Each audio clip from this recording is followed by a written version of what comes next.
Bismillahirrahmanirrahim. Assalamualaikum warahmatullahi wabarakatuh. Alhamdulillahirrabbilalamin. Assalatu wassalamu ala asrafil anbiya'i wal mursalin wa ala alihi wa sahbihi ajma'in amma ba'du.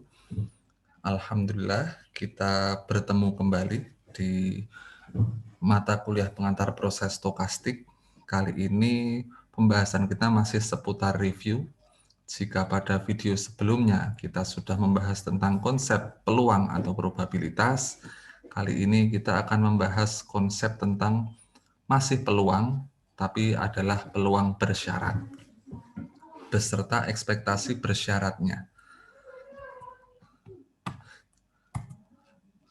Nah, sekedar mengingatkan kembali bahwa probabilitas itu adalah suatu ukuran tentang derajat ketidakpastian ya, tentang suatu peristiwa yang akan terjadi di masa mendatang.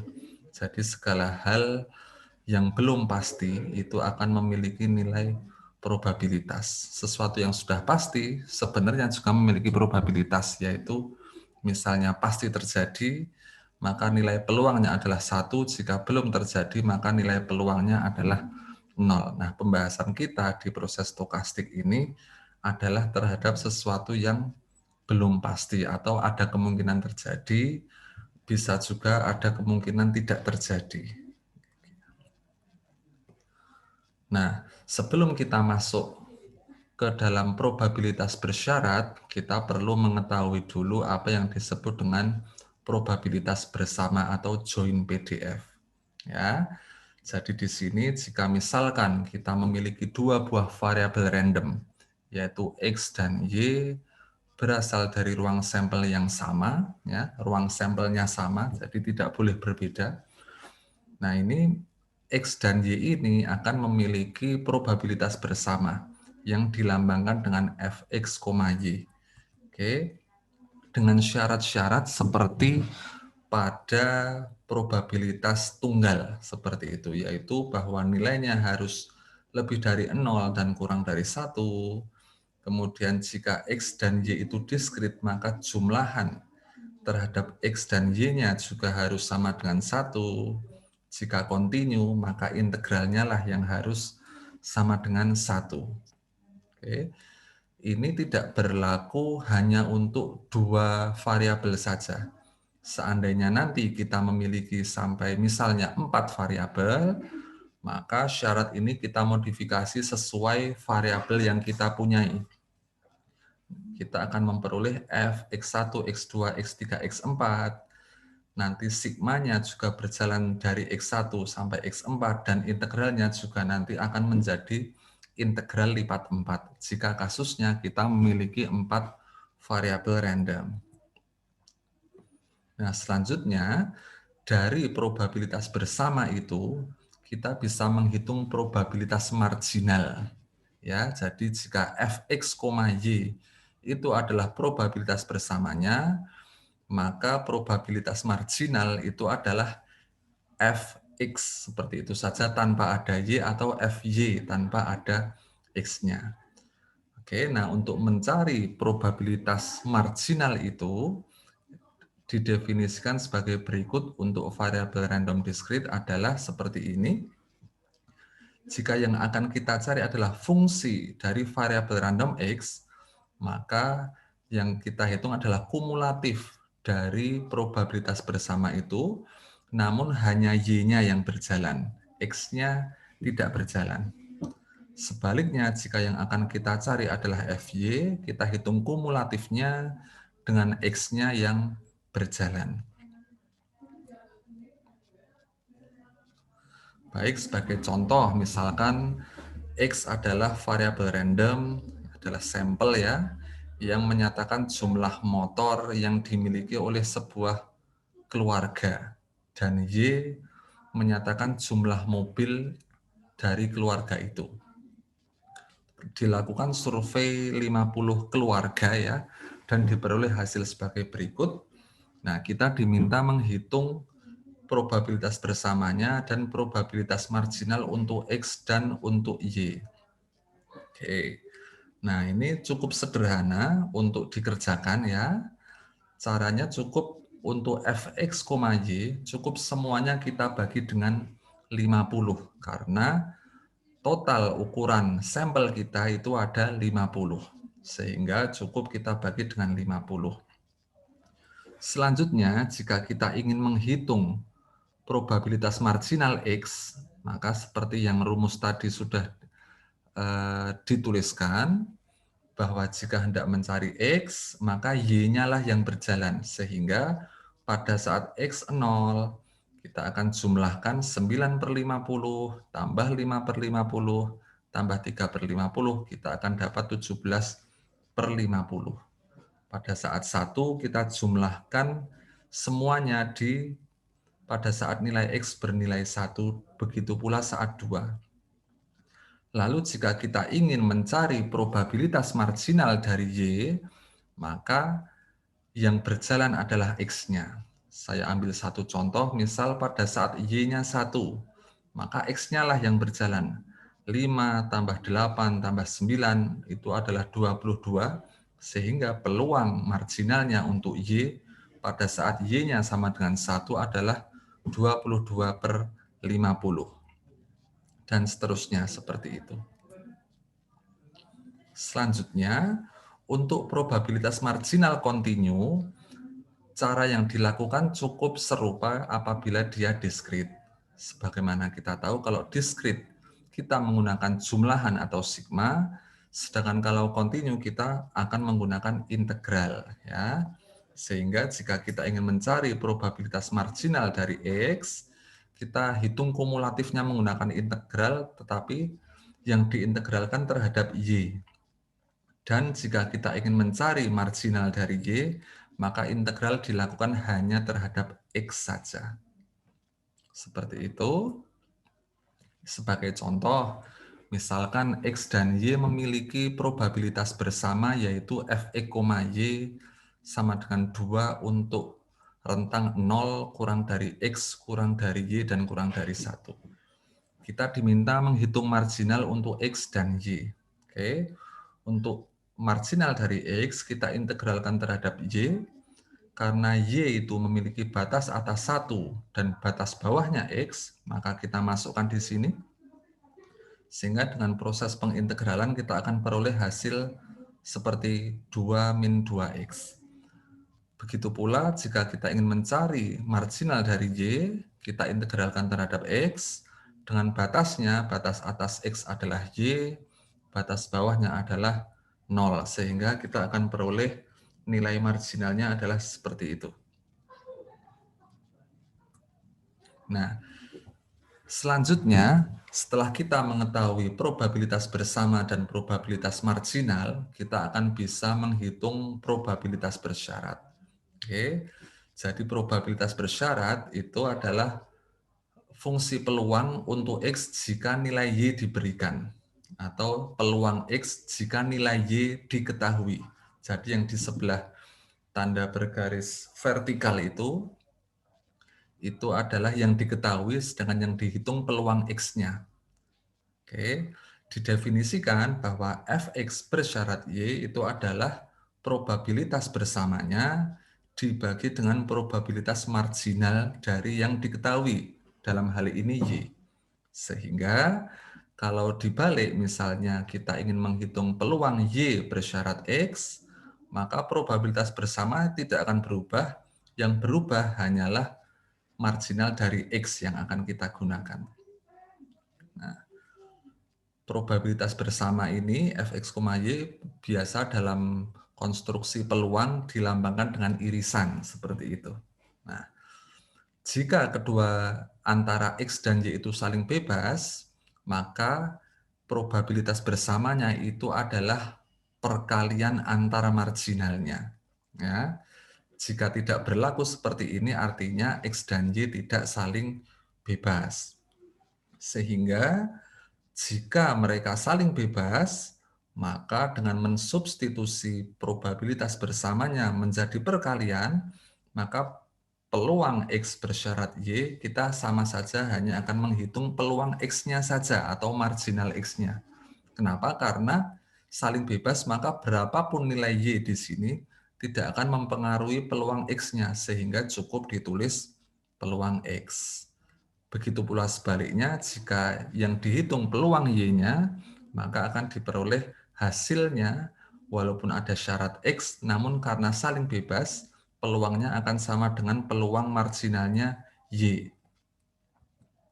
Baik, nah ini sekedar contoh. Berdasarkan soal yang sebelumnya, yang fx, y sama dengan 2, kita diminta menghitung peluang y lebih besar setengah dengan syarat diketahui x-nya sama dengan setengah. Nah, untuk menghitung ini, kita perlu dulu menghitung peluang atau fungsi probabilitas bersyarat y bersyarat x. Ya. Oke, dengan formula sebagai berikut, fx, y dibagi fx. Fx, y tadi kita sudah diketahui di soal adalah 2, dan fx-nya sudah kita cari pada contoh sebelumnya, yaitu 2 minus 2x. Dengan penyederhanaan kita bisa memperoleh bentuk 1/1 min x.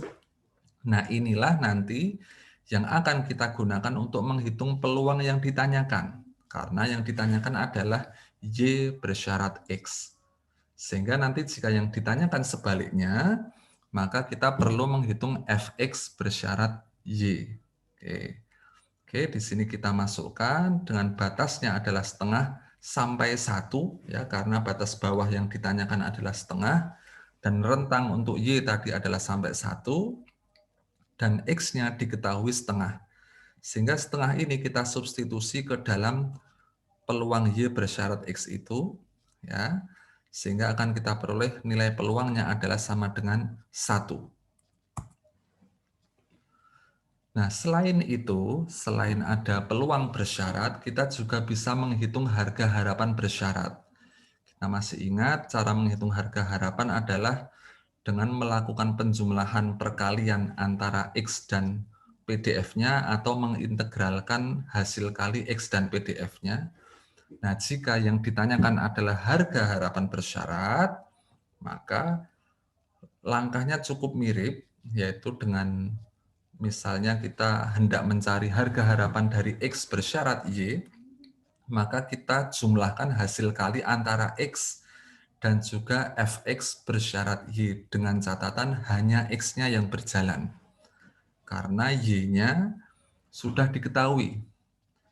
Begitu pula sebaliknya, jika ingin menghitung ekspektasi HY bersyarat X, kita harus mencari peluang Y bersyarat X dengan catatan hanya Y-nya yang berjalan karena X-nya sudah diketahui. Hal serupa juga berlaku untuk kontinu, ya. Kita tinggal mengganti jumlahannya dengan integralnya. Apabila Y-nya yang sebagai syarat, maka integralnya hanya terhadap X, namun apabila yang diketahui adalah X-nya, maka integralnya adalah terhadap Y.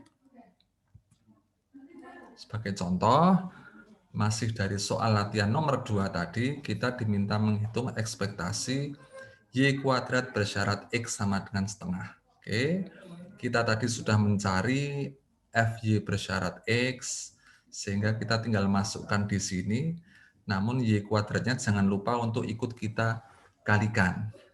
Dengan proses pengintegralan, kita akan peroleh harga harapan untuk Y kuadrat dengan syarat X-nya setengah adalah 2/3. Nah, dengan mengetahui probabilitas bersyarat, probabilitas marginal, dan peluang bersama, kita akan bisa memanfaatkan apa yang disebut dengan law of total probability. Ya, jadi diilustrasikan, misalkan terdapat sebuah lingkaran atau sebuah bentuk yaitu A. Kemudian A itu dilakukan partisi. Dalam gambar ini sampai 9, ya, secara umum sampai N, ya. Sehingga dari hasil ini kita bisa tahu bahwa peluang A itu sebenarnya adalah jumlahan dari irisan antara A dengan B ini. B ini adalah kotak-kotaknya ini. Sehingga misalnya kotak pertama diiriskan dengan A, hasilnya adalah warna kuning pada B1. B2 kita iriskan dengan A, hasilnya adalah warna kuning pada B2 dan seterusnya, maka kita akan peroleh peluang A itu adalah jumlahan antara irisan A dengan B1. Oke, dengan memanfaatkan formula untuk probabilitas bersyarat, ternyata A irisan BI itu dengan I-nya berjalan 1 sampai N itu bisa kita jabarkan menjadi peluang A bersyarat BI dikalikan dengan peluang BI. Nah, bagaimana penerapan law of total probability ini? Kita akan melihat contoh soal berikutnya. Oke, ini soal ini kita ambil dari sumber di internet, ya. Misalkan terdapat 3 orang calon untuk menjadi ketua koperasi, yaitu Budi, Rudi, dan Hadi, ya. Kemudian peluang Budi terpilih 50%, Rudi 70%, dan Hadi 60%. Lalu jika Budi terpilih, peluang kenaikan iuran anggota akan menjadi 30%. Namun jika Rudi atau Hadi yang terpilih, peluang kenaikan iuran anggota sebesar 40%. Nah, kemudian ditanyakan, jika iuran anggota dinaikkan, hitunglah peluang Budi terpilih menjadi ketua koperasi. Nah, oke. Kita akan jawab ini menggunakan law of total probability itu. Nah, di sini yang kita ketahui, kita misalkan Budi, Rudi, Hadi sebagai BRH, kita catat peluang masing-masing untuk naik menjadi ketua koperasi, kemudian diketahui peluang naik iurannya jika Budi yang jadi ketua adalah 0,3, peluang iuran naik jika Rudi yang naik adalah 0,4, dan seterusnya. Oke. Selanjutnya, kita yang ditanyakan adalah peluang Budi menjadi ketua jika iurannya naik. Oke, kita sudah tahu rumus umumnya adalah peluang naik irisan B dibagi dengan peluang iuran naik. Maka kita hitung dulu peluang naiknya. Nah, dengan menggunakan law of total probability, peluang naik itu bisa kita jabarkan sebagai berikut, yaitu naik beririsan Budi naik, kemudian peluang naik beririsan Rudi menjadi ketua, dan peluang naik beririsan dengan Hadi menjadi ketua. Oke, dengan memanfaatkan rumus probabilitas bersyarat, maka bentuk peluang irisan itu bisa kita nyatakan sebagai perkalian antara peluang bersyarat dan marginalnya. Sehingga tinggal kita kalikan dengan yang diketahui 0,5 kali 0,3 dan seterusnya. Sehingga peluang iuran naik adalah 0,67. Sehingga kita bisa hitung, kita sudah hitung juga bahwa peluang iuran naik beririsan dengan Budi menjadi ketua itu adalah 0,5 kali 0,3. Sehingga di sini kita akan peroleh peluang bahwa Budi menjadi ketua jika iurannya jadi naik adalah 0,15 dibagi 0,67, hasilnya adalah sekitar 0,2238. Berikutnya ada beberapa soal latihan yang bisa kalian kerjakan sendiri untuk mengasah kemampuan kalian. Mungkin itu saja yang bisa saya sampaikan. Terima kasih atas segala perhatiannya. Mohon maaf atas segala kekurangan. Wabillahi taufiq wal hidayah. Assalamualaikum warahmatullahi wabarakatuh.